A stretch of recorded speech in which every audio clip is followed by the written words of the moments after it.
Bismillahirrahmanirrahim. Assalamualaikum warahmatullahi wabarakatuh. Waalaikumsalam. Waalaikumsalam warahmatullahi wabarakatuh. Alhamdulillah wassalatu wassalamu ala asrofi anbiya wal mursalin wa ala alihi wa ashabi ajmain. Asyhadu an la ilaha illallah wa asyhadu anna Muhammadan abduhu wa rasuluh.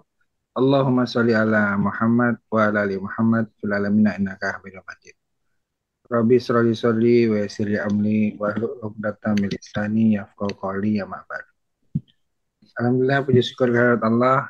Malam hari ini kita berjumpa kembali dalam acara Halaqoh Pekanan Jumat Malam yang kita selenggarakan secara online melalui media Zoom yang diselenggarakan oleh Dompet Duafa Hong Kong bekerjasama dengan IMAH Indonesian Muslim Association in Hong Kong, yang alhamdulillah kita berusaha istiqomah melaksanakan halakoh ini walaupun secara online. Nanti kadang-kadang offline. Kayaknya nunggu saya ya. Iya, nggak ada Pak Adi nggak seru ini. Alhamdulillah, mudah-mudahan walaupun kita laksanakan secara online dan juga di-relay di Facebook, disiarkan juga secara broadcast di Facebook Dompet Duafa Hong Kong. Mudah-mudahan ini tetap tidak mengurangi niat kita untuk melaksanakan majelis ilmu, majelis zikir, dan majelis taklim untuk saling berdiskusi, saling watawasau bil haq, watawasau bis sabar, sehingga Allah tetap menilai majelis ini sebagai majelis yang dikelilingi oleh para malaikat yang mendoakan dan mengaminkan apa yang kita mohonkan dalam majelis ini. Amin amin ya rabbal alamin. Salam salawat, semoga tetap junjungan kita Nabi besar Muhammad Sallallahu Alaihi Wasallam, para sahabatnya, tabi'in serta umat Islam memperjuangkan agamanya, dan semoga kita termasuk di dalamnya. Amin amin ya rabbal alamin. Amin ya Rabbal.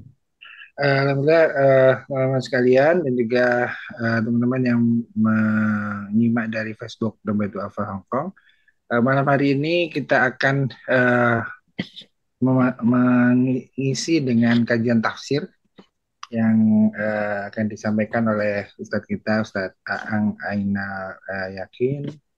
Kita akan mengkaji surat Al-Fatihah, surat yang sudah sering, saya yakin semua sudah hafal. Nah, kita akan coba telah lebih dalam surat Al-Fatihah, tafsir surat Al-Fatihah ayat 1 sampai dengan 3. Dan mudah-mudahan apapun, walaupun sudah sering kita baca, mungkin sudah sering kita dengarkan tafsir-tafsir telaahnya, tapi saya yakin bahwa dalam setiap kajian-kajian kita akan mendapatkan satu hikmah-hikmah tertentu yang insya Allah akan berguna untuk kita, untuk semakin meningkatkan keimanan kita dan uh, meningkatkan keyakinan kita pada mukjizat Al-Quran, uh, mukjizat Al-Quran sebagai kalam Allah. Marilah sebelum kita memulai acara ini, kita buka bersama-sama dengan bacaan basmalah. Bismillahirrahmanirrahim. Selanjutnya saya persilakan Ustadz Ang untuk menyampaikan materinya kepada Ustadz. Ya, bisa ini share ya? Bisa, Bisa. bisa. Betul, Ustaz.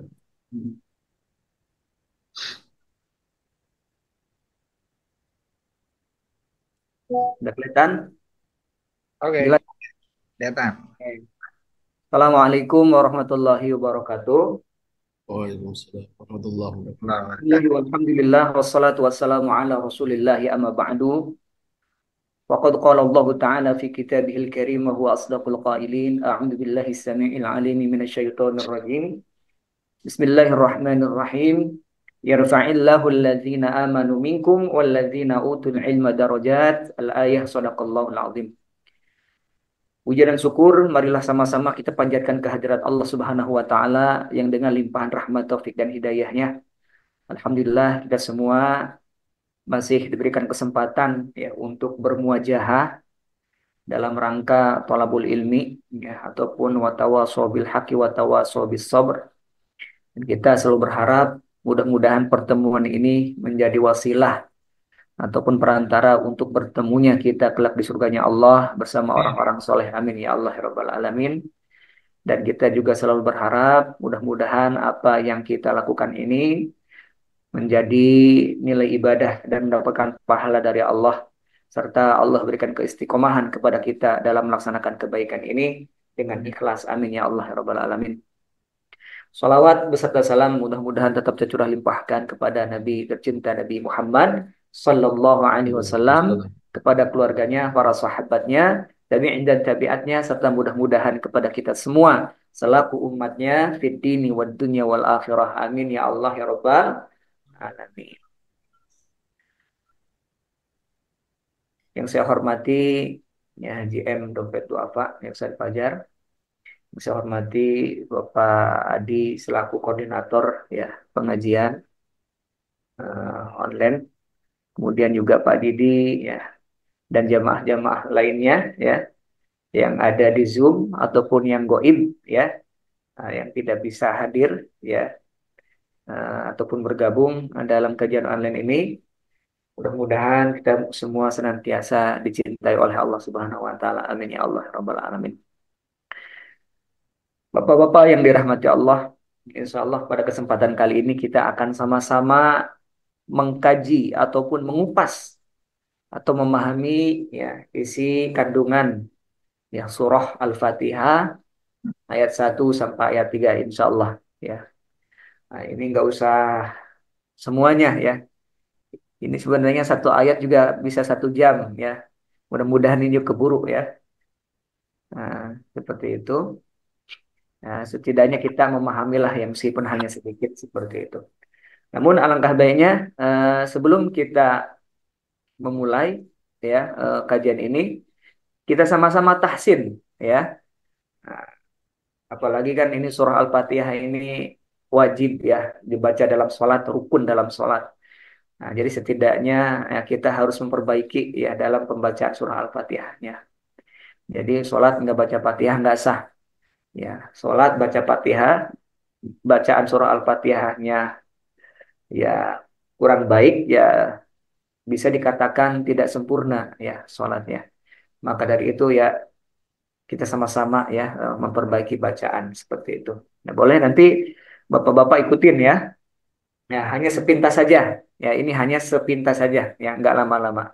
Ya, siap ya. Nah, Ya. dikeluarkan suara emasnya ya. Jangan malu-malu. Nah, saya contohin ya. A'udzu billahi minasy syaithanir rajim. Ayo. A'udzu billahi Billahi minasyaitonir rajim. Bismillahirrahmanirrahim. Bismillah. Bismillahirrahmanirrahim. Alhamdulillahi Rabbil Alamin.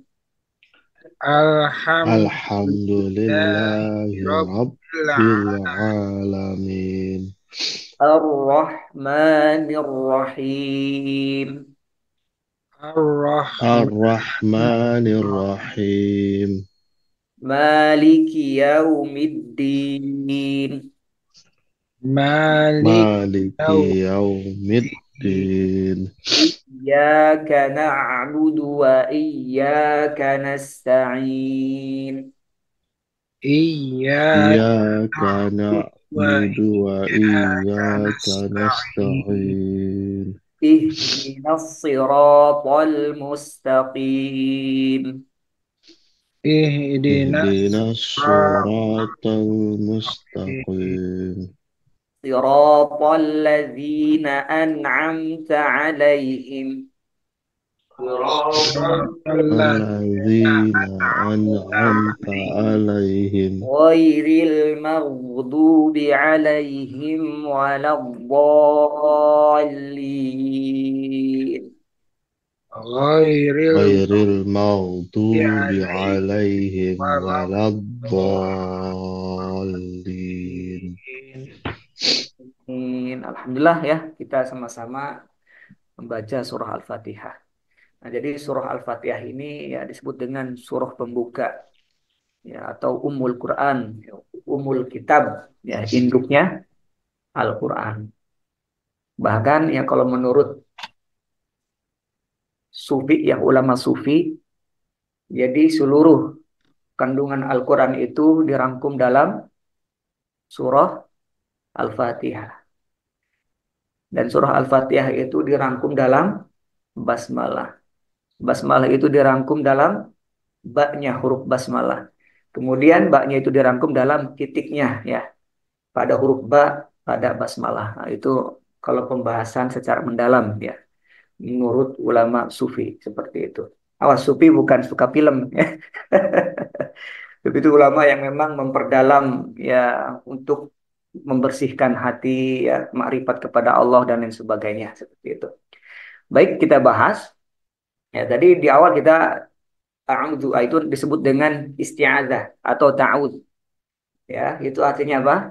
Aku berlindung kepada Allah dari godaan setan yang terkutuk. Nah, ini juga banyak keutamaannya ya terutama ketika kita ya merasa was-was, merasa takut ya atau kita dalam keadaan marah, emosi, kita baca ini a'udzubillahi minasyaitonirrajim agar senantiasa kita dilindungi oleh Allah ya dari tipu daya setan yang terkutuk. Nah, ini penting sekali. Atau ketika kita lagi sendiri ya merasa nggak enak gitu kan, angker dan lain sebagainya, baca ta'awudz. Insya Allah Allah akan melindungi diri kita. Ya, khususnya dari godaan dan tipu daya setan. Nah, kemudian lanjut kita mulai ke pembahasan. Nah, ayat pertama ya surah Al-Fatihah yaitu Bismillahirrahmanirrahim. Ya. Nah, artinya apa? Dengan nama Allah yang Maha Pengasih, Maha Penyayang. Di sini ada beberapa penggalan kata ya. Di sini. Bismillah dengan nama Allah. Ya, nama Allah itu ya Maha sempurna ya, seperti itu. Ya, misalkan yang 99 disebut dengan Asmaul Husna. Ya Allah, ya Rahman, ya Rahim, ya Malik atau juga dalam sifat 20 wujud, qidam, baqo, mukhalafatu ya. Nah, jadi memang nama-nama Allah itu memang apa? Nama-nama yang baik seperti itu. Makanya ketika kita menamai anak disandingkan ya dengan nama-nama Allah. Misalkan Abdurrahman, Abdurrahim, Abdurrauf, ya seperti itu.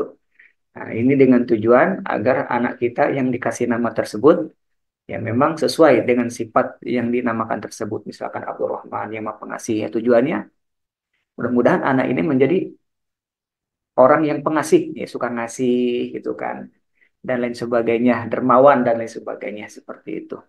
Ya, Bismillah. Kemudian di sini ada sifat Allah, ada dua sifat. Ya, Ar-Rahman sama Ar-Rahim. Ya, para ulama yang memaknai ya dengan beberapa makna.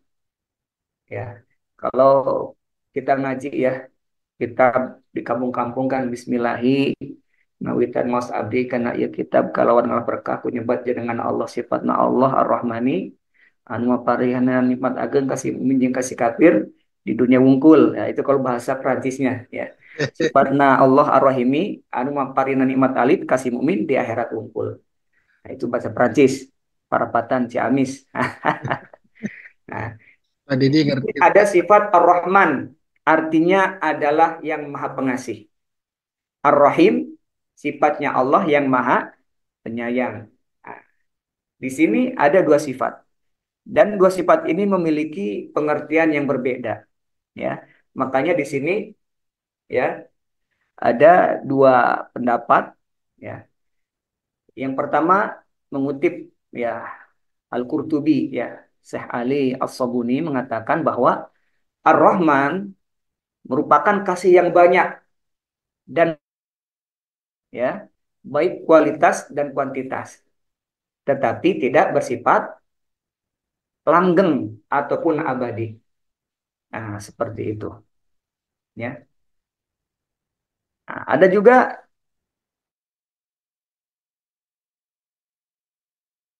yang memahami Ar-Rahman itu sebagai kasih Tuhan yang begitu luas untuk segenap makhluk perihal pemberian rezeki dan kemaslahatan yang mencakup orang mukmin dan kafir. Nah, makanya jangan heran, Ustadz, ini kok saya punya teman gitu kan, nggak sholat, nggak ngaji, nggak sedekah, tapi kaya Ustadz. Ya, rumahnya gede, hartanya banyak. Lah kok saya sholat tiap hari, sedekah subuh iya gitu kan istilahnya. Baca Quran iya, tapi kok gini-gini aja ya gitu. Istilahnya nggak ada peningkatan gitu istilahnya. Ada yang bertanya seperti itu. Nah, apa jawabannya? Jawabannya karena Allah memiliki sifat Ar-Rahman. Nah, tadi dijelaskan bahwa dengan sifatnya Ar-Rahman ini mau dia kafir, ya, mau dia beriman, bahkan hewan, tumbuhan, semuanya Allah kasih nikmat, gitu kan? Cuman dengan catatan, nikmat ini tidak kekal, hanya sebatas di dunia. Seperti itu. Ah, ini catatan buat kita. Jadi jangan mentang-mentang kita rajin ibadahnya tetapi nggak kaya-kaya, jangan sampai berhenti ibadahnya. Ya karena lihat orang nggak sholat, nggak ibadah, kaya. Ah, ini hati-hati. Ini ujian buat kita. Seperti itu. Dan kita harus paham bahwa nikmat yang Allah diberikan sebesar apapun, sebanyak apapun di dunia ini itu hanyalah sementara. Jadi jangan sampai kita hidup di dunia ini mementingkan dunia, lupakan akhirat. Ya, mementingkan pekerjaan, lupa akan kewajiban, ya kan? Sibuk kerja sampai lupa istilahnya melaksanakan sholat, ya, sampai lupa tidak sempat membaca Al-Quran. Nah, ini hati-hati, ya. Jadi jangan gara-gara kita mengejar dunia, kita meninggal kewajiban yang sebenarnya. Ini hati-hati, ya. Jadi jangan heran, ya, seperti itu. Kenapa? Karena Allah memiliki sifat Ar-Rahman. Nah, jadi sifat Ar-Rahman ini berlaku untuk semua makhluk yang ada di alam semesta, baik beriman ataupun tidak beriman. Dan sifatnya ini hanya sementara selama hidup di dunia. Ya, maka jangan istilahnya jangan sampai kita tertipu, ya. Jangan sampai ada Tuhan dunia dalam hati kita. Nah, ini kalau dalam pembahasan tauhid ya, Tuhan tuh banyak. Ada yang ketipu ya. Ada Tuhan dunia, ada Tuhan harta, ada Tuhan pekerjaan. Ya, ketika orang sibuk dengan pekerjaan sehingga lupa akan kewajiban ibadah kepada Allah, berarti di dalam hati dan dirinya itu ada Tuhan pekerjaan. Ini hati-hati. Ya, ketika kita sibuk mencari uang sehingga lupa ya untuk melaksanakan sholat, seperti itu berarti ada Tuhan harta dalam hati kita dan ini bahaya. Jadi jangan sampai ada Tuhan-Tuhan dalam hati kita, ya, seperti itu. Seperti itu, ya. Jadi tetap satu Tuhan mah, yaitu Allah. Seperti itu. Maksudnya apa? Ya, jadi sesibuk apapun kita, tetap ya ketika datangnya waktu untuk ibadah ya kita melaksanakan ibadah. I'mal li dunyaka ka'annaka ta'itu abadan wa'mal li akhiratika ka'annaka tamutu godan. Ya. Jadi beramalah untuk duniamu seakan-akan engkau hidup selamanya.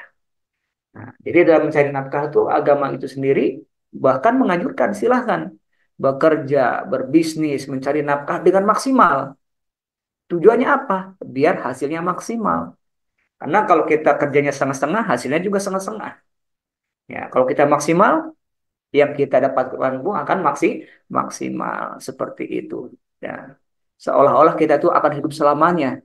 Makanya sok yang giat dalam mencari nafkah, dalam mencari rezeki. Tapi jangan lupa wa'mal li akhiratika ka'annaka tamutu ghaddan. Tapi ingat, kalau ketika kita kerja datang panggilan sholat, Allahu Akbar, Allahu Akbar. Ya, ketika kita mencari nafkah, datang panggilan untuk sholat. Ingat, wa'mal li akhiratika ka'annaka tamutu ghadan. Tunda pekerjaan kita. Kita laksanakan perintah Allah, yaitu diantaranya melaksanakan sholat. Jadi jangan sampai kita kerja dari pagi sampai sore bisa, ya. Ini cuma melaksanakan sholat ya, setidaknya ya paling cepat, nah itu 2 menit udah beres, ya. 2 menit dikali 5 waktu, cuma 10 menit, ya. Syukur-syukur sholatnya khusyuk, ya. 5 menit misalkan atau 10 menit itu lebih bagus lagi, seperti itu. Ya, padahal Allah nggak minta lama-lama untuk beribadah kepadanya, yang minimal 5 waktu cukup. Ya, dan sisanya silahkan untuk bekerja, mencari nafkah, ya, ataupun mencari melaksanakan ibadah-ibadah yang lain ataupun pekerjaan-pekerjaan yang baik lainnya seperti itu. Nah, itu ya sifatnya Allah Ar-Rahman. Nah, kemudian yang kedua sifatnya Allah Ar-Rahim. Nah, dan nikmat ini hanya Allah berikan bagi orang-orang yang Dia sayang. Nah, nggak semua, nggak semua makhluk, nggak semua orang dapat, ya, sifat Ar-Rahim ini. Ya, tetapi Allah khususkan untuk orang-orang yang beriman, bertakwa kepadanya. Dan ini sifatnya langgeng, kekal, ya. Dan nanti nikmat ini Allah berikan nanti di akhirat, ya. Seperti itu, ya. Di antaranya adalah nikmat surga dan lain sebagainya. Maka jangan putus asa ketika kita biasa-biasa saja, ya, dalam hal harta di dunia ini, ya, hidup seadanya, ya. Jangan jangan putus asa. Tetap kita melaksanakan ibadah, ya, tetap melaksanakan sholat, tetap melaksanakan puasa, sedekah, baca Quran dan lain sebagainya, ya, seperti itu. Kenapa? Karena meskipun kita tidak mendapatkan kenikmatan di dunia, insya Allah dikarenakan kita beriman, beribadah, bertakwa kepada Allah, nanti di akhirat kita akan mendapatkan nikmat tersebut. Bahkan nikmatnya sangat besar dan kekal, seperti itu. Jadi jangan harap yang orang yang tidak beriman, tidak bertakwa selama di dunia, silahkan kalian mendapat kesenangan di dunia, tetapi nanti jangan harap di akhirat kalian akan mendapatkan nikmat. Ya, ini penting sekali. Seperti itu. Nah, jadi bagi orang yang beriman itu nggak jadi masalah. Kita istilahnya hidup biasa-biasa saja seadanya di dunia. Yang penting nanti di akhirat bahagia. Seperti itu. Kalau ada dua pilihan, ya, lebih baik hidup bahagia di dunia tetapi sengsara di akhirat, atau sengsara di dunia seadanya tetapi bahagia di akhirat. Ya, kita lebih baik memilih hidup seadanya di dunia tetapi bahagia di akhirat. Tapi kalau bisa ya kita bahagia dunia dan akhirat. Makanya kan kita dianjurkan untuk membaca doa Rabbana atina fid dunya hasanah wa fil akhirati hasanah wa qina adzabannar. Ini penting, ya, seperti itu. Nah, jadi maksud dari ini apa? Ya, Ustaz, saya udah berdoa pengen bahagia dunia akhirat, udah maksimal, tetapi kok ya rezeki cuma segini-gini aja. Jangan khawatir. Berarti Allah pengen ngasih kita rezekinya nanti di akhirat, seperti itu. Nah, ini penting ya. Nah, jadi mau kaya, mau miskin, mau senang, mau bahagia, tetap kita tetap ibadah. Jangan sampai terpengaruh dengan kehidupan dunia. Ya, karena kan tujuan kita diciptakan adalah ibadah, seperti itu. Itu untuk pembahasan Bismillahirrahmanirrahim. Kemudian selanjutnya hukum membaca Bismillah, ya. Nah, ini dijelaskan dalam Hasyiah Bajuri, ya, halaman 2. Ya, ini jilid 1 halaman 2.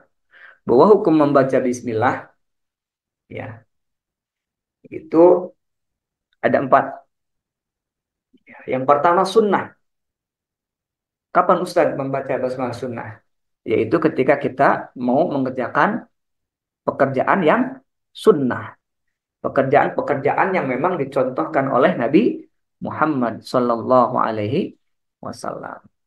Nah, misalkan kita mau berbuat baik kepada orang, baca Bismillahirrahmanirrahim. Itu kan, ya, seperti itu. Dan lain sebagainya. Nah, kemudian yang kedua hukumnya haram. Hukum membaca bismillah yang kedua haram ketika seseorang membaca bismillah mau melaksanakan pekerjaan yang haram. Wah, ini orang mau mabok, biar maboknya berkah, baca bismillah dulu. Ya, Bismillahirrahmanirrahim. Mabok. Wah, ini bahaya ya. Bukannya berkah, malahan dosanya dua kali. Yang pertama haram membaca apa haram mabuknya, yang kedua haram membaca bismillahnya. Atau biar ada orang memaling ayam, malingnya biar selamat gitu kan, baca bismillah. Ya, bukannya berkah, bukannya pahala, malahan haram. Kemudian yang ketiga makruh, yaitu ketika kita membaca bismillah ketika melaksanakan pekerjaan yang makruh. Ya, misalkan kan rokok ada yang berpendapat makruh, ada juga yang haram. Misalkan kita berpendapat rokok itu makruh, maka kita jangan baca bismillah ketika mau merokok. Ya, karena merokok itu makruh. Dan ketika kita baca bismillah mau merokok, hukumnya juga makruh. Atau kita mau memakan bau-bauan, ya kita dapat oleh-oleh dari kampung, pete sekarung, ya. Nah, mentang-mentang petenya banyak, ya tiap hari ngemil pete terus. Mau makan pete bismillah, bismillah, lebih baik jangan. Karena bau-bauan itu makruh. Lebih baik kau usah baca bismillah. Kecuali kalau memang makan makan secara umum, ya kita mau makan baca bismillah, itu beda lagi. Ya, seperti itu. Kemudian yang keempat hukumnya wajib. Nah, wajib ini ketika kita membaca bismillah, membaca surah Al-Fatihah ketika sholat. Ini menurut mazhab Imam Asy-Syafi'i hukumnya wajib. Kenapa? Karena bismillah itu kata Imam Asy-Syafi'i, menurut Imam Syafi'i merupakan bagian dari surah Al-Fatihah. Sedangkan surah Al-Fatihah wajib dibaca ketika sholat atau disebut dengan rukun qauliyah. Ya, seperti itu. Rukun bacaan yang berupa bacaan. Ada juga rukun fi'liyah. Ya, rukun dalam bentuk gerakan seperti itu. Bahkan ada juga yang berpendapat hukum membaca bismillah itu ada 5. Yang kelimanya adalah apa? Mubah. Ya, misalkan kita masukin HP ke kantong. Mubah ini kan suatu hal yang dibolehkan kan. Jadi memang tidak ada larangan, tidak ada anjuran, ya seperti itu. Nah, kita mau masukin HP ke kantong, baca Bismillah, ya nggak jadi masalah.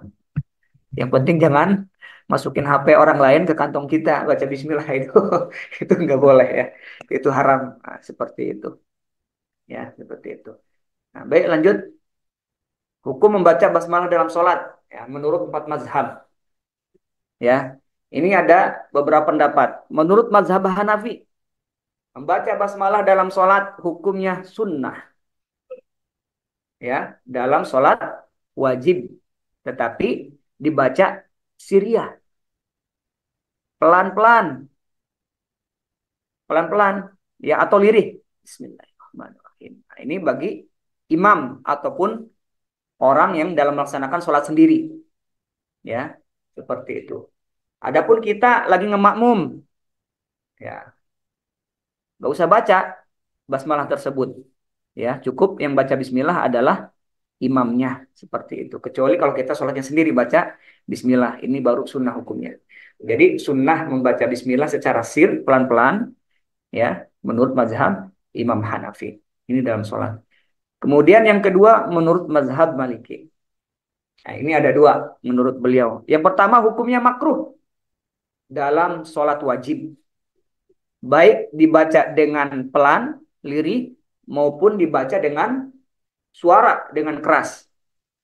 Bismillahirrahmanirrahim. Atau Bismillahirrahmanirrahim. Menurut mazhab Imam Malik, ini hukumnya makruh. Artinya jangan dibaca, lebih baik jangan dibaca. Nah, seperti itu. Ya, seperti itu. Biasanya marokok ya. Yang mazhab Imam Malik itu marokok. Ya, itu nggak baca Bismillah. Langsung Alhamdulillahirabbil alamin kayak gitu. Kemudian menurut beliau yang kedua hukumnya boleh. Dengan catatan dalam sholat sunnah. Kalau dalam sholat wajib kata Imam Malik makruh, tetapi kalau dalam sholat sunnah mah silahkan, nggak jadi masalah. Nah, ini landasannya apa? Di sini ada, jadi keterangannya riwayat hadis dari Anas bin Malik, ya, yang menyebutkan bahwa Rasulullah, Abu Bakar, Umar dan Utsman disebut memulai sholat dengan membaca Alhamdulillahirabbil alamin. Ya, ayat pertama Al-Fatihah. Kayak gitu. Kemudian selanjutnya mazhab Imam Syafi'i. Nah, ini mayoritas mazhab yang dipakai dalam fikih ya di Indonesia. Hukumnya, oh, kok salah ini? Salah. Ini bukan bukan makruh ya. Ini hukumnya adalah wajib. Ya, Imam Syafi'i hukumnya wajib ya, baik siriyah yaitu lirih pelan-pelan maupun secara secara keras pakai suara. Nah, ini hukumnya wajib. Kenapa? Karena beliau berpendapat bahwa bismillah merupakan bagian dari surah Al-Fatihah. Sedangkan surah Al-Fatihah wajib dibaca dalam sholat.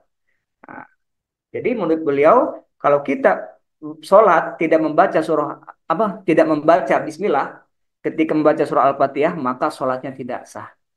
Karena ada satu ayat yang tidak dibaca yaitu basmalah. Nah, ini juga argumennya juga kuat ya, yang bisa dilihat.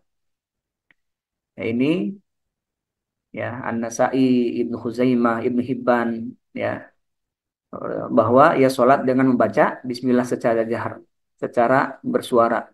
Setelah selesai Abu Hurairah radhiyallahu anhu berkata, aku mencontohkan secara persis kepada kalian cara sholat Rasulullah. Nah, jadi masing-masing ada dasarnya ya. Kemudian mazhab Hambali hukumnya sunnah dalam sholat wajib. Ini Hambali ini biasanya dipakai di Saudi Arabia. Ya, mazhab Hambali ini biasanya. Ya, hukumnya sunnah dalam sholat wajib, tetapi secara siriyah. Bismillahirrahmanirrahim. Alhamdulillahi rabbil alamin. Nah, dan tidak dianjurkan untuk dibaca keras. Sunnah tetapi bacanya pelan-pelan. Makanya kalau di Mekah tuh nggak pakai Bismillahirrahmanirrahim, tapi pelan. Bismillah. Alhamdulillah. Nah, kayak gitu. Ya. Nah, meskipun demikian, mazhab ini tidak berkeyakinan bahwa basmalah merupakan bagian dari surah Al-Fatihah. Seperti itu. Nah, jadi bapak-bapak jangan mempermasalahkan atau bingung ya bacaan basmalah dalam surah Al-Fatihah ketika sholat. Lah, kok ini nggak pakai bismillah? Lah, kok ini baca bismillah? Ya, seperti itu. Karena dua-duanya benar, masing-masing ada dalil, ya. Nah, karena gimana? Kalau kita ribut cuman gara-gara bismillah nggak bismillah, nanti yang tepuk tangan yang nggak sholat. Untung saya nggak sholat gitu kan. Jadi nggak berantem kayak gitu. Ini bahaya jadi kayak gitu. Nah, jadi jangan dipermasalahkan. Ya, jadi yang salah itu ya, yang enggak sholat. Ya, jadi mau pakai Bismillah, mau secara keras maupun secara lirih atau enggak membaca Bismillah, ya, ketika membaca surah Al-Fatihah, ketika sholat silakan. Ya, adapun bagi ya pengikut mazhab Asy-Syafi'i, maka hukumnya wajib membaca Bismillah dalam sholat. Jangan sampai ketinggalan. Ya, seperti itu. Ya, terus lanjut. Nah, keutamaan membaca bismillah. Banyak sekali keutamaan membaca bismillah. Ya, di antaranya yang pertama supaya tidak putus dari rahmat Allah. Nah, ini hadis yang viral, ya, yang masyhur. Ya, Nabi bersabda, "Kullu amrin dzibali la yubda'u fihi bi bismillah." Nah, ada dalam riwayat lain bizikrillah, ya, fahuwa aqta. Nah, ada dalam riwayat lain fahuwa abtar. Nah, seperti itu. Tapi kalau yang diriwayatkan Ibnu Hibban ini kullu amrin dzibali la yubda'u fihi bismillahi fahuwa aqta. Artinya setiap perkara penting yang baik ya tidak diawali ataupun tidak dimulai dengan bismillah ya, maka amalan tersebut terputus. Terputus. Terputus di sini apa? Terputus ya, kurang berkah, kurang sempurna ya dalam hal kebaikannya. Makanya sok ya kita mulai sekarang membiasakan diri ketika mau melaksanakan hal yang baik baca Bismillah. Mau makan Bismillah, mau tidur Bismillah, mau kerja Bismillah. Nah, bahkan dulu saya dapat amalan ya dari ulama Banten. masih ingat waktu SD nih katanya kalau mau keluar rumah khususnya ya melaksanakan hal yang baik baca Bismillah, Bismillahi tawakkaltu 'ala Allah la haula wala quwata illa billahil aliyyil azim. Nah, ini bagus ya seperti itu. Nah, kemudian keutamaan yang kedua menghancurkan setan. Qala sallallahu alaihi wasallam, "Ma min 'abdin yaqulu bismillahirrahmanirrahim illa dzaba syaitan kama yadzubur rasasu 'alan nar." Kata Nabi, tidak ada dari seorang hamba yang membaca bismillahirrahmanirrahim kecuali setan hancur sebagaimana hancurnya timah di atas api. Ya, seperti itu ya gambarannya. Ya, timah kan keras ya, tetapi ketika disentuh oleh api dia akan meleleh dengan cepat. Gambaran seperti itu. Ketika kita digoda setan, ya, baca Bismillah, tempat angker, ya, atau gimana lah kayak gitu. Baca Bismillah aja, maka setan akan hancur, ya, seperti hancurnya timah di atas api. Cuman baca Bismillahnya harus yakin, ya, jangan ragu-ragu. Seperti itu. Bahkan dulu mah katanya Allah alam, ya. Para wali dulu katanya cuman baca bismillah aja bisa terbang katanya. Baca bismillah aja sudah bisa jalan di atas air, Allah alam ya. Ya karena memang mereka bismillahnya bukan hanya di lisan, tetapi memang sudah benar-benar meresap ke dalam hati. Ya. Bismillahirrahmanirrahim. Jadi hatinya benar-benar mantap, benar-benar yakin bahwa tiada Tuhan selain Allah, bahwa benar-benar yakin Allah itu Maha Pengasih, Allah itu Maha Penyayang. Ya, jadi saking mantapnya, cuman baca Bismillah aja, ya, ngobatin orang sembuh, ya, seperti itu. Cuman baca Bismillah aja, ketika ada keinginan Allah kabulin, karena memang baca Bismillahnya benar-benar mantap, ikhlas, benar-benar dari hati, seperti itu, ya. Nah, kalau kita kan, ya khususnya saya lah, yang mau Bismillah ribuan kali aja kayaknya masih belum masuk ya, belum diiringi dengan hati yang dalam seperti itu. Makanya yuk kita sama-sama ya, kita resapi ya, ketika membaca Bismillah itu dari hati yang paling dalam, kita yakini dengan sebenar-benar yakin agar mujarab ya, agar dahsyat Bismillah yang kita baca ini. Nah, seperti itu. Kemudian yang selanjutnya, utama membaca Bismillah itu menjadi penghalang pandangan jin pada aurat manusia. Nah, ini diriwayatkan dari Abu Sa'id Al-Khudri radhiyallahu anhu, Rasulullah shallallahu alaihi wasallam bersabda, "Sitru ma baina a'yunil jinni wa baina aurati bani Adam idza khala ar-rajulu thawbahu ayyaqula bismillahirrahmanirrahim." Ya. Kata Nabi, tabir antara pandangan mata jin dengan aurat Bani Adam, manusia ya, Bani Adam tuh, anak Adam, adalah apabila seseorang melepaskan pakaiannya, dia membaca Bismillah. Ini sangat dianjurkan sekali. Khususnya ketika kita mau berhubungan suami istri. Ya. Nah, ketika kita mau melepas baju, ya ini harus diawali dengan baca Bismillah. Seperti itu. Ya, jangan sampai ya ketika kita buka baju ya kita dilihat oleh jin ya, apalagi jin dari bangsa perempuan jinnya ya, dari jenis perempuan jinnya tuh, sehingga tertarik kepada kita dan lain sebagainya, naudzubillah. Atau ya perempuan ya baca bismillah dulu, dikhawatirkan jin laki-laki suka ya sama perempuan tersebut. Ya banyak sekali lah ya dan lain sebagainya. Allah alam sih ya, semuanya memang kehendak Allah. Kan ada istilah ini perawan ini, perempuan ini susah jadi perawan tua gitu, istilahnya nggak laku-laku dan sebagainya. Ya ada yang bilang, ada yang berpendapat itu katanya dihalang-halangi oleh jin, ada jin yang suka seperti itu, Allah alam ya. Ya intinya ketika kita membuka baju, membuka aurat, khususnya ketika berhubungan intim, kita baca Bismillah. Nah, bahkan ada penjelasan lain, dikhawatirkan setan ikut bersenggama dengan kita. Nauzubillah. Seperti itu. Makanya kan ada anaknya kok bandel gitu kan, susah diatur atau anaknya ya misalkan kurang sempurna, itu ada yang berpendapat itu jin ikut menggawili istri kita ketika kita menggawili istri. Ya, kenapa? Karena kita tidak membaca bismillah atau kita tidak memohon perlindungan kepada Allah Subhanahu wa taala. Ini hati-hati penting sekali, ya. Kemudian yang selanjutnya ya dalam hadis lain ya satru ma baina a'yunil jinni wa aurati bani Adam idza dakhala aduhum al khala'a ayyakula bismillah. Tabir antara pandangan mata jin dengan aurat bani Adam adalah apabila seseorang masuk kamar mandi dia membaca bismillah. Nah, jadi sama ketika kita mau masuk WC ya baca bismillah sehingga ketika kita membuka aurat di dalam WC jin tidak melihat ya seperti itu. Nah, ini penting.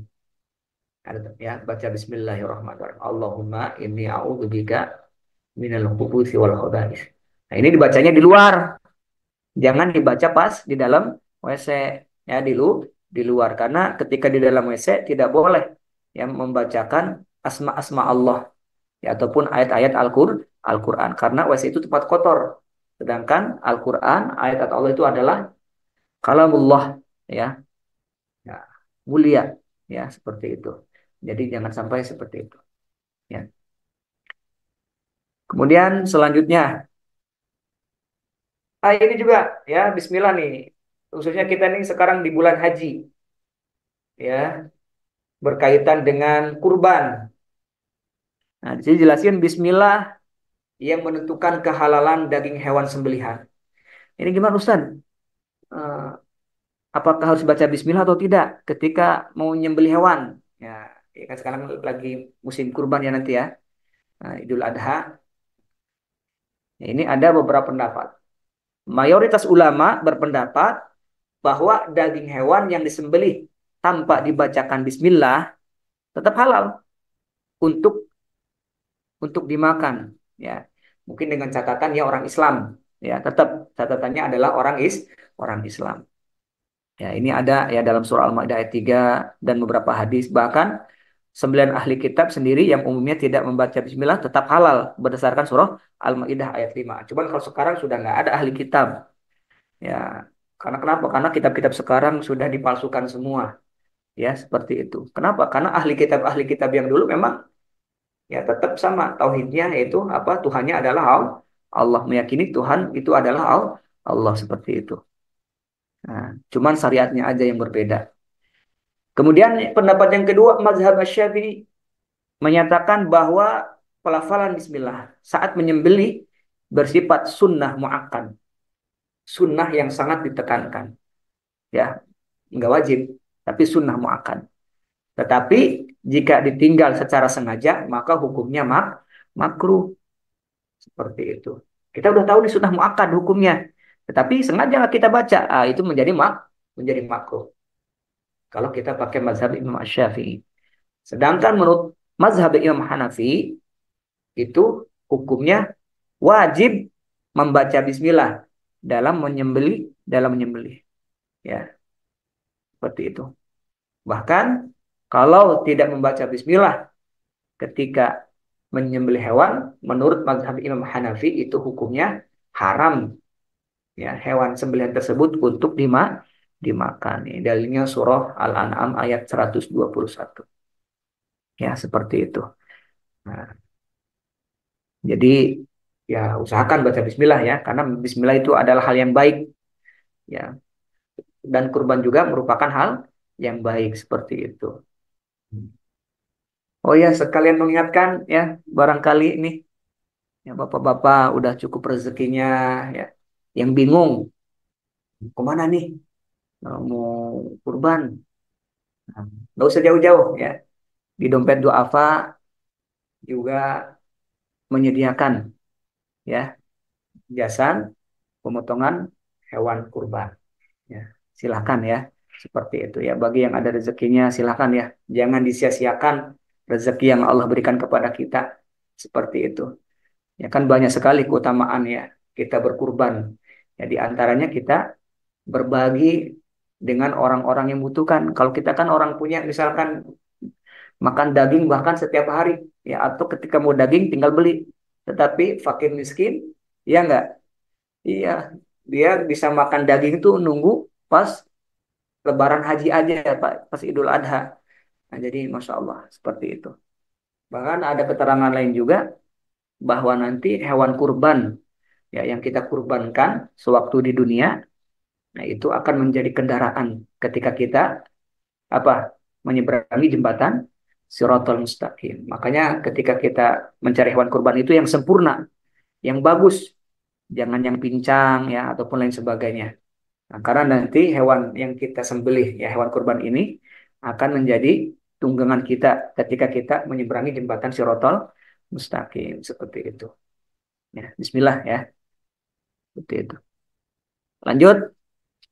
Ah, sekarang kita ke ayat selanjutnya yang kedua. Ya, Alhamdulillahi Rabbil Alamin. Alhamdu segala puji. Lillahi bagi Allah. Rabbi Tuhan al-alamina semesta alam. Ya, kalau dalam pembahasan kitab klasik, ya, puji itu ada empat. Ya, pujian itu ada empat. Ya, qadimun li qadimin, qadimun li hadisin, hadisun li qadimin, hadisun li hadisin. Nah, ini dalam pembahasan kitab klasik.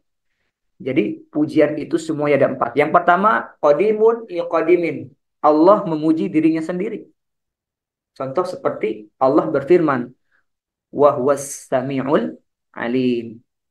Ya, Allah memuji diri sendirinya bahwa Allah itu maha mendengar lagi maha mengetahui. Itu kata Allah. Seperti itu. Ya, Ustaz, manusia juga mendengar, jangan disamain. Ya, pendengaran makhluk itu terbatas. Ya, kalau dekat kita kedengeran, tapi kalau suara jauh nggak kedengeran. Tetapi Allah maha mendengar. Jadi pendengarannya itu tidak dibatasi dengan sesuatu apapun. Ya, bahkan bisikan dalam hati kita juga terdengar oleh Allah Subhanahu wa taala. Ya, seperti itu. Nah, itu. Yang kedua, qadimun li haditsin. Allah memuji makhluknya. Contoh, wa innaka la'ala khuluqin 'azim. Kata Allah bahwa engkau Muhammad memiliki budi pekerti yang agung, ya, yang luhur. Nah, itu Allah memuji Nabi Muhammad. Kemudian yang ketiga, hadisun qadimin. Makhluk memuji Allah. Seperti kita mengucapkan Allahu Akbar. Allah Maha Besar.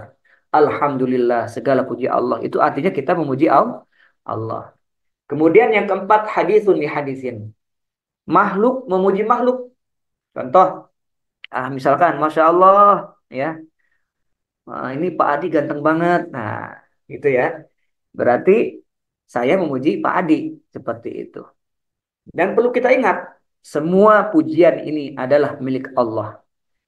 Jadi kalau kita dipuji, Masya Allah ya, rajin sedekahnya siapa dulu dong, gitu kan. Itu tahu nggak tuh? Itu masjid, kalau bukan saya yang bantu itu nggak jadi tuh masjid. Nah, nggak boleh seperti itu. Nggak boleh sombong. Ya, Masya Allah, ini rajin sholatnya. Siapa dulu dong? Saya dari dulu rajin sholat berjamaahnya. Jadi kayak gimana gitu kalau nggak sholat berjamaah tuh dibilang-bilangin kayak gitu. Berarti itu sombong, nggak boleh. Kenapa kita nggak boleh sombong? Karena sombong itu adalah pakaian Allah.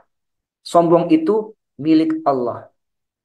Ya, kalau kita sombong, ya berarti kita berusaha menyamai Allah. Syirik itu hukumnya. Nggak boleh, nggak boleh. Bahkan dalam hadis jelasin, barang siapa ada kesombongan dalam hatinya, meskipun hanya sebesar biji jarrah, ya diumpamakan dengan biji sawi kecil kan ya, lebih kecil daripada biji anggur. Nah, itu kata Nabi, orang tersebut tidak akan masuk surga. Nauzubillah, tsumma nauzubillah min dzalik. Terus bagaimana Ustaz ketika kita dipuji oleh Allah? Kita ucapkan Alhamdulillah, segala puji bagi Allah. Atau bisa juga kita tambahi Allahumma Rabbi ja'alni khairum mimma yadhunnun. Nah, jadi doa tersebut ya kita berharap mudah-mudahan apa kebaikan yang disebutin orang kepada saya itu memang benar-benar ada dalam diri saya. Seperti itu. Misalkan ya Masya Allah, soleh banget. Allahumma rabbi anni khairu mimma yadunnun. Nah, Tujuannya apa? Ya mudah-mudahan ya saya soleh beneran kayak gitu. Seperti itu maksudnya ya. Nah, minimal kita membaca Alhamdulillahirabbil alamin. Segala puji bagi Allah ataupun segala puji milik Allah. Ya. Kemudian Rabbi, Tuhan al-alamina, semesta alam. Ya. Jadi Allah itu Tuhan seluruh alam. Ya, kalau presiden kan terbatas kekuasaannya, ya enggak? Ya, Jokowi ya hanya sebatas Indonesia. Putin hanya sebatas Rusia. Xi Jinping hanya sebatas Cina. Seperti itu. Tapi Allah Tuhan Raja seluruh alam semesta. Masya Allah. Ya, seperti itu. Baik alam dunia, ya alam malakut, alam jabarut dan lain sebagainya, alam jin, ya dan lain sebagainya. Ya, itu adalah kekuasaan Allah. Jadi Tuhan yang sebenarnya itu Allah. Pemilik yang sesungguhnya adalah Allah. Semuanya adalah milik Allah. Jadi nggak ada yang kita sombongkan. Semuanya adalah titipan. Ya, makanya harus kita jaga titipan ini. Rumah titipan, harta titipan, profesi kerjaan adalah titipan. Semuanya adalah titipan Allah. Bahkan badan kita ini adalah titipan. Harus benar-benar kita jaga. Contoh, nih, nah, misalkan Pak Didi ya minjemin HP ke Ustadz Husnul. Ustadz Husnul, nih saya nitip HP ya. Saya mau ke kamar mandi sebentar.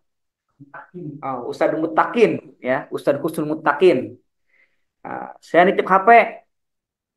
Iya, ini HP-nya mah Ustadz Mutakin malah dimain-mainin, dibuka-buka filenya ya. Bahkan jatuh sampai pecah layarnya kayak gitu kan. Kemudian Pak Didi ngambil HP-nya, mana Ustadz? HP saya. Pas dibalikin, HP-nya pecah, ya, layarnya rusak, nggak bisa digunain. Ah, kira-kira gimana? Ya, seneng atau marah? Marah ya, marah. Enggak kan? Oh, nggak mungkin kan? Oh, makasih banyak ya, Ustadz Husnul, nih HP saya sudah dirusakin nggak kan? Pasti marah. Ya minimal dalam hatinya lah, emosi lah. Ini orang kok nggak amanah banget gitu kan, dititipin malah dirusakin gitu kan? Jengkel kan? Sama. Allah nitipin badan sama kita. Nih, saya titipin badan. Jangan sampai dikotorin dengan maksiat. Jangan sampai dirusak dengan perbuatan dosa. Titip baik-baik. Nanti akan saya ambil lagi. Kayak gitu kan? Iya. Jadi titipan semuanya. Tangan titipan. Makanya dikasih tangan. Berbuat baik, sedekah, menolong orang. Kaki kita langkahkan menuju tempat yang baik. Mata kita gunakan untuk melihat hal yang baik, membaca Al-Quran dan lain sebagainya. Kenapa? Karena semuanya adalah titipan dan nanti akan dipinta oleh Allah kembali. Coba ya, kalau kita titipannya nih kita rusak, kita gunakan tangannya kita gunakan untuk berbuat dosa, untuk nyolong, menyakitin orang. Kaki ini kita gunakan untuk melangkah kepada hal-hal yang kemaksiat. Ketika kita kembali kepada Allah, Allah marah nggak? Marah. Gitu kan? Kenapa?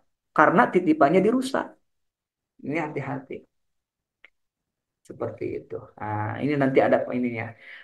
Berbicara tentang alam, ya, ada yang berpendapat alam itu ada 5. Ada 4, ada yang bilang 5. Ya. Ya. Yang bilang 4 itu yang pertama alam rahim. Alam dunia yang kedua. Yang ketiga alam barzah. Yang keempat alam akhirat. Adapun yang berpendapat alam itu ada 5, yang pertama alam ruh, kemudian yang kedua alam rahim, yang ketiga alam dunia, yang keempat alam barzah, yang kelima adalah alam akhirat. Seperti itu. Ya bayangin aja, ya di dalam kandungan itu kan nggak kebayang oleh otak ya gimana si dede pengen kencing, pengen berak gitu kan ya, itu napasnya gimana. Tapi kan hidup, ya nggak hidup gitu kan, seperti itu dan lain sebagainya, seperti itu. Kemudian lahir ke alam dunia, ya ini namanya alam dunia. Alam dunia juga terbagi-bagi lagi ya. Ada alam manusia, ada alam jin, dipisah. Ada alam malaikat juga. Ya kalau seandainya istilahnya digabungin ya. Alam manusia, alam jin, alam malaikat. Wah, kayaknya manusia pada pingsan kali ya. Bahkan bisa-bisa mati. Ya seperti itu. Ya karena beda lah ya. Beda jenis juga rupanya seperti apa gitu kan. Apalagi malaikat Jibril kan sayapnya aja gede banget ya, bisa menutupi langit dan bumi seperti itu. Kebayang ya, jangankan kita, Nabi Muhammad aja gemetar ya ketika pertama kali apa bertemu dengan malaikat Jibril, apalagi kita ya bisa-bisa mati kali ya saking takutnya seperti itu. Allah alam seperti itu. Kemudian juga ada namanya setelah kita hidup kita lanjut ke alam barzah ya. Alam barzah pintunya dengan kematian. Jadi kematian itu adalah pintu masuk ke alam barzah. Ya, alam barzah itu alam penantian menuju alam akhirat seperti itu. Makanya alam barzah itu tergantung orangnya. Kalau dia memang ahli surga, maka alam barzah itu seperti taman-taman surga. Tapi sebaliknya kalau memang orang tersebut ahli neraka, ya, alam barzah tersebut menjadi seperti taman-taman neraka. Ya terus disiksa sama malaikat, man robuka ya nggak tahu gitu kan, man nabiuka nggak bisa jawab. Ah Ustaz, kalau kayak gitu ngapalin aja dari sekarang biar nanti pas di alam barzah ditanya malaikat bisa nggak bisa, karena yang jawab nanti bukan mulut, yang jawab bukan mulut. Al yauma nakhtimu ala afwahihim wa tukallimuna aydihim wa tashhadu arjulihim bima kanu yaksibun. Mulut ini nanti ditutup. Kenapa? Karena mulut mah suka bohong. Bilang A hatinya B gitu kan, itu mulut. Makanya nanti yang akan bersaksi itu bukan mulut tetapi amal ibadah kita ya. Tangan kita menjadi saksi, kaki kita menjadi saksi gitu kan. Nah itu nanti akan dipinta pertanggungjawaban seperti itu ya. Kalau memang ahli neraka ya udah sampai hari kiamat dia disiksa sama malaikat ya, dipukul pakai gada hancur berantakan dagingnya kemana-mana, kemudian Allah jadiin lagi dipukul lagi terus menerus ya, penuh dengan siksaan setiap detik, setiap saatnya sampai menjelang kiamat. Adapun orang-orang yang ahli surga nanti di alam barzah itu akan Allah berikan kenikmatan ya, seperti itu ya. Tahu-tahu ya udah kiamat aja seperti itu ya. Nah, itu bedanya. Kemudian setelah di alam barzah kita nanti masuk ke alam yang terakhir, alam akhirat. Dan di alam akhirat ini ada beberapa fase. Ada namanya yaumul ba'ats, hari kebangkitan. Jadi kan sangkakala pertama ditiup kiamat. Ya, kemudian sangkakala kedua ditiup ya bangkit semuanya. Nah, nanti di akhirat itu ada yaumul mizan, hari pertimbangan, ditimbang amal ibadah kita. Ada yang nama yaumul hisab, dihisab ya. Seperti itu. Bahkan ada yang berpendapat nanti rekam jejak kita itu diperlihatkan di hadapan Allah. Ya seperti halnya video, ya dokumenternya seperti itu. Nanti diperlihatkan. Makanya nanti ketika kita berbuat salah, ketika malu, malunya bukan merah lagi katanya. Ya, saking malunya sama Allah, nah ini kulit yang ada di wajah kita ini mengelupas saking malunya sama Allah. Nauzubillah summa nauzubillahi min dzalik. Tapi ada keterangan lain, nah, ada juga orang yang memang aibnya ditutup oleh Allah, tidak diperlihatkan, yaitu orang-orang yang senantiasa menutup aib saudaranya. Nah, jadi kalau kita tahu nih aib, ya, kelemahan, kekurangan, nah, itu jangan diomong-omongin sama orang. Nah, itu nanti akan dibuka aib kita, ya, seperti itu. Jadi ditutupi sebaik mungkin. Bahkan ketika kita punya aib, nggak usah diomongin sama orang, cukup kita dan Allah yang tahu.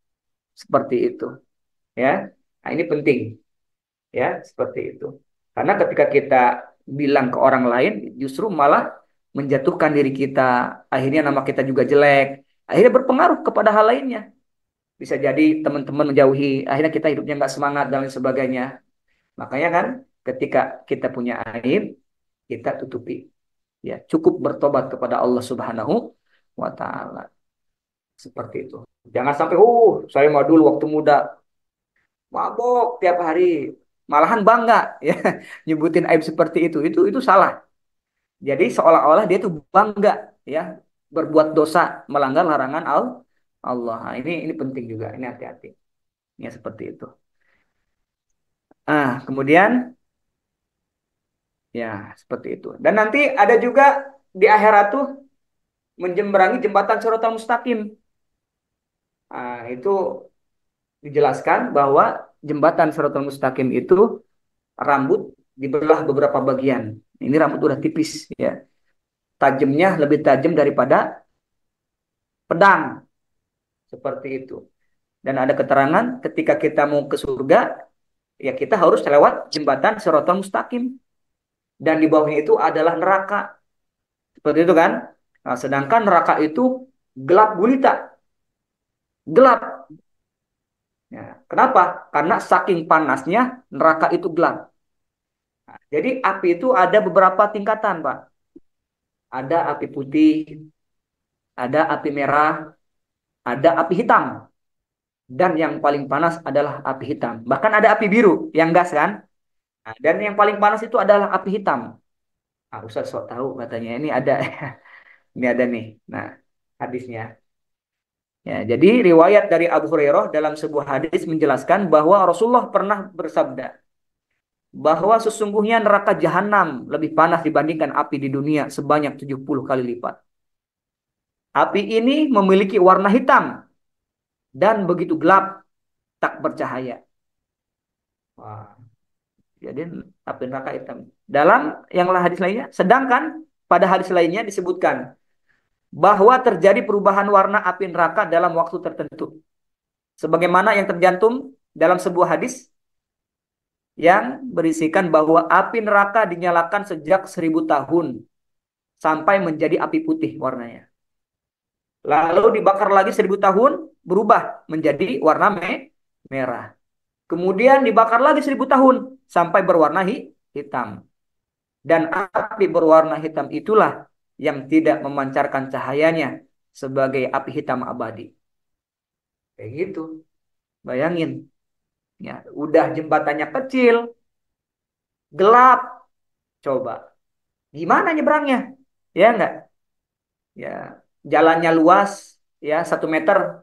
Kalau dalam keadaan gelap kan kita juga pusing, ya enggak? Apalagi ini, jalannya rambut dibelah, kayak gitu kan. Kemudian gelap gulita, ya karena di bawahnya neraka. Makanya jangan heran, nanti macam-macam orang yang menyeberangi jembatan Shiratal Mustaqim tuh. Ya, ada yang lari katanya gitu, ada yang jalan santai, ada yang kayak kilat, ada yang tadi itu dia, ada yang menunggangi hewan kurbannya. Wah, misalkan dia sewaktu di dunia dia nunggangnya hewan apa? Kurbannya hewan sapi. Sapinya sapi limosin misalkan yang harganya 100 jutaan. Wah, nanti gagah sendirian dia, ya. Yang lain jalan, dia mau naik sapi limosin. Duluan ya. Nah, bisa kayak gitu ya, wallahu alam. Ya, seperti itu. Nah, ada juga yang jalannya ngesot. Ada juga yang jalannya baru melangkah sudah masuk ke dalam neraka karena memang gelap. Jadi nanti tergantung. Intinya kalau dia memang ahli surga, ya orang beriman, bertakwa dan Allah pun ridho, insya Allah dia bisa menyeberangi jembatan Shiratal Mustaqim. Ada juga orang beriman, ya terkadang sholat, terkadang enggak. Ada yang mengatakan orang-orang semacam ini tetap masuk surga, cuman transit dulu ya, transit dulu di neraka. Ya kan surga kan tempat suci, tempat istilahnya tempat kebahagiaan lah ya, bersih nggak ada kotoran.